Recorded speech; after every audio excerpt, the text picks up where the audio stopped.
Hi friends, Mrs. Wonsil back again for another math lesson. Last week we talked about equal parts of fractions, where we talked about if we have a whole and we divide it into two equal parts, we call those halves. If we have a whole and we divide it into three equal parts, we have thirds. And if we have a whole and we divide it into four equal parts, we have fourths. That's what fractions are, breaking up those pieces into equal parts. But I want to talk about how we write and how we say and how we use fractions a little bit. So today I'm going to share my screen with you. And we're going to talk about fractions come in two parts.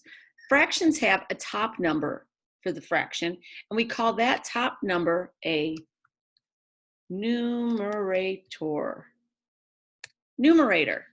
And we have a bottom number, which is called, oops, sorry, didn't get my text box,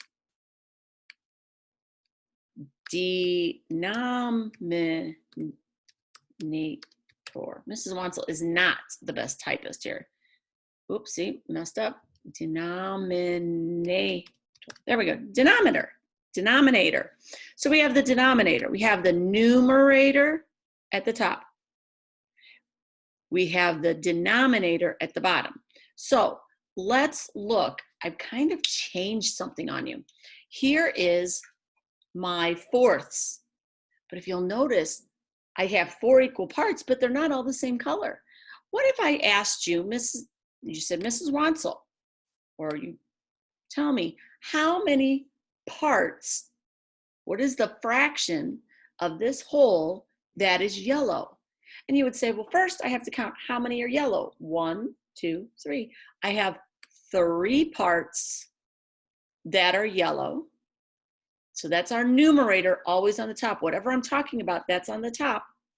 And then we put a line. And I like to think of that line as we say out of. 3 out of how many make up the whole? 1, 2, 3, 4. 4 make the whole. My denominator is always going to be the whole number. What makes up the whole?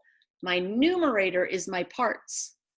3 parts. Now, what if I asked you, how many parts are blue? You would count how many parts? Only 1. That's my numerator. Out of how many make up this whole thing? 4. No, did you notice the denominator didn't change because I didn't change the amount of pieces, did I? I still have 4 pieces to make up the whole. That's what this denominator is. What changed was my parts. 3 parts yellow, 3/4. 1 part blue, 1/4. Okay, so let me show you another one I have here. Look, I took this circle. It's a whole. I've got 2 parts here. It's a whole. How many parts are pink? 1 out of, how many parts are there? 2. There's 2 parts. 1 out of 2, so I'd say 1/2. What about for yellow? It would be the same thing. 1 is yellow out of how many pieces make up this whole? 1, 2, 1/2. You can do that with any shape. It doesn't matter how many pieces are in it. I'm going to draw a picture right here for you. I'm going to draw a rectangle, and it's going to be close to being even because Mrs. Wonsil's not perfect in her drawings, but I'm going to break it into 1, 2, 3, 4,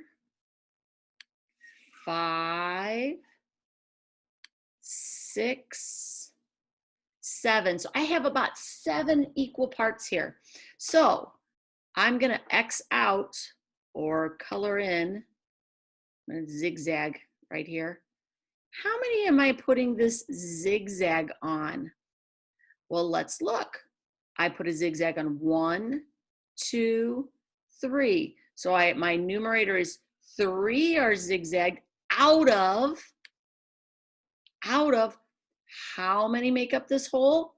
We said it was 7. Let's make sure. 1, 2, 3, 4, 5, 6, 7. 3 out of 7 are zigzags. So we have 3/7. 3 is my numerator out of what makes up my whole shape? 7. But now let's say how many are not zigzagged. I'm going to count how many. That's my top, my numerator. 1, 2, 3, 4. 4 do not have zigzag out of, did you guess right? It's right, 7, because did I change the shape? Nope. Did I add any spots? Nope. Out of how many make up the whole? 1, 2, 3, 4, 5, 6, 7. 4/7 do not have the zigzag. So that's how we write fractions. We use numerators, denominator, and the out of line is in between. So I hope that helps, and have fun doing fractions this week, guys. Bye.